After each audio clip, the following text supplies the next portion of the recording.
مين الحيوان اللي كل الناس فاكرة إنه ذئب والحقيقة إنه مش ذئب خالص؟ ده الديب، أو زي ما العلماء بيسموه ابن آوى.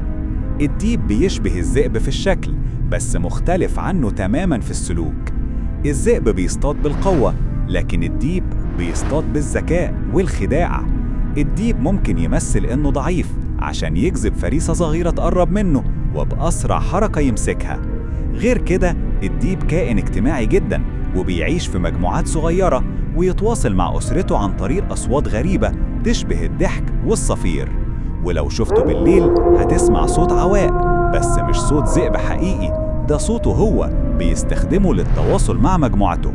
الديب موجود بكثرة في مصر، وبيحب يعيش في الصحراء والمزارع، وبيساعد في النظام البيئي لأنه بيقلل انتشار القوارض والحشرات.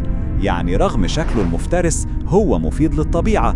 وبكده نكتشف إن الديب مش مجرد نسخة من الذئب، لكنه شخصية مستقلة بذكاء وقدرة على التكيف. ومن دلوقتي لو سمعت حد يقولك إن الديب ذئب، اقدر تصححه وتقول له لأ، ده ابن آوى أذكى مما تتخيل. وبرأيك مين أذكى في الصيد، الذئب ولا الديب؟ اكتب رأيك في التعليقات وشوف اختيار الناس.